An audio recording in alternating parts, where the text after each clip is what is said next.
everyone, Miss Carrie here from Miss Carrie's Creations. Today I'm going to be creating an Easter layout using the Spring Memories collection from Bramble Fox. I'm going to be recording some Easter memories using photos my daughter sent me this year. She was unable to come visit that weekend, so she messaged me with some photos she took on Easter morning. I feel like that spring memories perspective and the little flowers are going to be perfect for this page. In the photos, she's wearing a purple dress and he's wearing a shirt with lemons. Since purple and yellow go well together, this yellow title is going to pair well with all of the purple and pink floral patterns and yellow gingham paper I chose. I'm going to start cutting out a few of these papers and show you how this layout comes together. For my background, I have a small polka dot pattern paper. Behind the photo, I have a larger piece of pattern paper with purple florals, and then I'm going to add a strip of yellow gingham to match his shirt and the title. I'm also going to add a little bit of pink to match some of the pink flower perspectives I want to use. I want to curl up the edges of this larger pattern paper to add some texture to the layout. Whenever you are tearing paper or curling paper, a wet paintbrush along the edge comes in handy. I usually just run that wet paintbrush along the edge a couple of times, and I give it a few seconds to let the water soak in. Then I can just roll or tear the edges of the paper with my fingers. Now, as I'm rolling those edges, you're going to see a dark purple pattern from the back side start to show. This is going to create a nice frame above and below my photos. Now that the edges are rolled, I'm going to lay some of my larger pieces down onto the page. Over that floral pattern piece, I have a thick strip of yellow gingham paper, and then I'm going to layer a small pink pattern strip. Behind my photo, I'm going to place a piece of lilac water wash paper. And then below the photo, I'm going to place that title. And then I'll add some pattern paper to the base of the page. Before I adhere these down, I want to add some ink on the background paper. I'm going to use a pencil to mark the places where I want the ink to go. Then I'll remove everything and add some smudges of lilac ink. I'm using milled lavender distress oxide. This is going to give me a soft purple color with a chalk-like finish.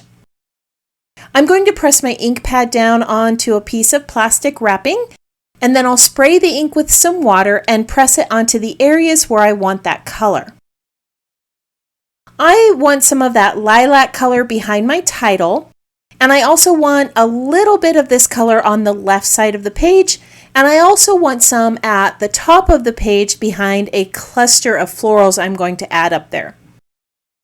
Now I'm going to grab my heat tool and I'm going to dry this ink, and then I'll adhere all of the pattern papers into place. So I've already laid that floral piece flush with the right side of the page about a third of the way down. After I cut some chevrons into the ends of the pattern paper strips, a T-square comes in handy whenever you're trying to make sure things are nice and straight. Along the base of my page, I want to add a torn piece of dark purple pattern paper. Once again, I'm going to brush the edge with a little bit of water, and then I'm going to tear the paper away from me along that larger edge. Now, if you tear the paper towards you, you're going to get more of a white edge. If you tear it away from you, you're going to be able to get more of that pattern paper showing. Once I have torn that edge, I'm going to roll this edge just a little bit to create some texture that matches that floral pattern piece. On the left side, I am tearing out a larger chunk and I'm rolling those pieces because I want some pattern paper to show through this. I'm going to be using a floral pattern from this sentiment that I took from a cut apart page. I'm going to be tucking this behind the purple strip so that that little bundle of florals shows through. Now this is a great way to use those cut apart pages. Many pattern paper lines have cut apart pages or sentiment pages like this, but we often don't know how to use them. Tucking them behind elements allows the pattern to show through, and it hides the sentiment if you don't want to use it. Now that I've torn the edge of that cut apart page so that it flows with the purple strip, I'm going to glue these in place. To bring some more texture to the page, I'm going to add a lace border below the floral pattern paper. This was cut out of white cardstock using a continuous border die. I love having continuous dies in my collection because they allow me to cut a border long enough to fit my entire page. I'm just going to add a little bit of glue to the edge of this, and then I'm going to tuck it into place. Now that all of the main elements are on the page, I'm going to add my photos. Behind the photos, I have this lovely lilac paper that looks like it's been shaded with watercolors.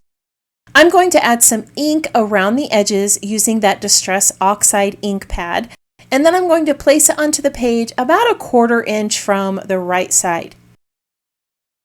The strip of photos are going to be adhered in place using some foam tape.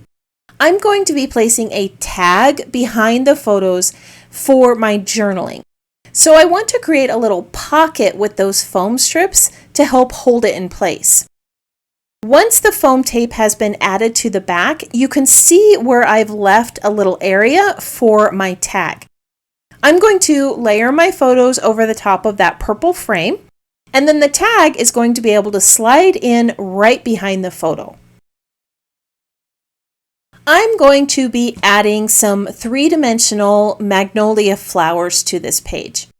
I have cut out all of the pieces from some white cardstock, and I'm adding some milled lavender ink to the centers of the larger petals. I want these flowers to match the other purple elements on the page, but I don't want them to have too much color. I am adding just a little bit of foam tape in between each of the petal layers. I don't want to create too much dimension because a few of these flowers are going to be tucked behind other elements on my page. For the centers, I'm going to be using black cardstock. According to the diagram for this magnolia flower, there's only supposed to be one of these die cuts in the center of each flower, but I think it looks better when there are 2 layered together. To me, this gives the flower a little bit more texture. I'm going to go ahead and finish assembling these magnolias off camera, and then I'll start adding the embellishments to my page. I'm placing these flowers onto my layout in a triangular fashion. One is going to be located behind my title, one will be on the left side of the photos, and the third flower is going to sit behind my tag. Behind each flower, I'm going to tuck some large leaves. Now, if you're ever unsure of what color to cut your leaves, go ahead and take a look at your pattern papers or your photos. Those elements will give you a clue as to which hues are going to match the other elements on your page. In my pattern paper, I have dark greens and a lighter blue green. So I chose this sage color because it's going to match that really well. Around each of the floral clusters, I'm going to layer a few sticker elements from the paper collection. These floral stickers have little bases on them to make them look like they're popping out of the ground. But I'm just going to hide these or cut them off and use these flower stickers like sprigs of flowers on my page. These stickers are creating some nice little frames around the layout, and they're adding some pops of color to the design. Now that I have everything laid out on the page, I'm going to start adhering them down using some foam tape and liquid adhesive. I mentioned earlier that I placed that photo about 1/3 of the way down. If you struggle with trying to figure out where to place items on your project, you're going to want to know about the designer's rule of thirds.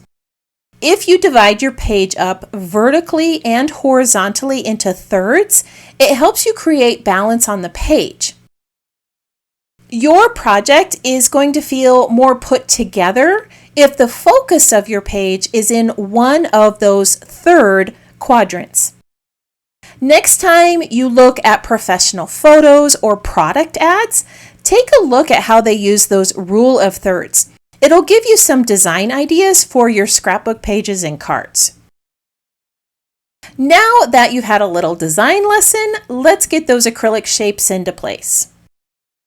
I'm going to use glue dots for my shapes. Now, I've mentioned this before, but I feel like glue dots are the most forgiving when you adhere acrylic shapes to your layout. I'm going to adhere that title in place, and then I'm going to tuck those little flowers at the top of the page. These yellow flowers are forming a nice visual triangle with the title, and that color contrasts well with the purple elements. If you are new to using Bramble Fox perspectives, you will want to know that they have a protective vinyl layer that needs to be removed. For those of you who have followed Bramble Fox for a long time, you know about that vinyl layer and how important it is to remove it. Now I'm just going to add a few finishing touches to the layout. Below the title, I'm going to place a sticker that says, "I think to myself, what a wonderful world." This creates a nice little grounding strip below the title, and the green matches the leaves on the page. I'm also going to add a little bundle of purple thread to the tag. This is a textured thread that's going to be tied into a messy knot and trimmed so that the ends aren't too long. I like how this adds texture to that part of the page. Around my floral elements, I'm going to add some soft pink dots. This is going to bring some more of that pale pink to the page and create a nice visual triangle with that single pink flower perspective. So here is that completed layout I created using the Spring Memories title and those adorable flowers. The photos were taken of this couple on Easter morning, so I wanted the page to have a nice springtime feel. The floral die cuts, sticker elements, and papers go so well together, and that little tag at the top is a great place for my journaling. If you don't have room for a story on your scrapbook page, adding tags is a great alternative. Just remember, you do need to leave some room behind the photo for the tag, or create a little pocket like I did with the foam tape. I'm going to share some close-up photos of this layout so that you can see all the lovely details on the page. Thank you for joining me today for another scrapbook process video. I hope that today's project gave you a few new ideas for your own spring layouts, and you were able to learn how to use those beautiful contrasting colors of purple and yellow. If you have any questions about today's project or the supplies I used, feel free to post those in the comments below. I hope that you have a wonderful week, and I can't wait to see what you create.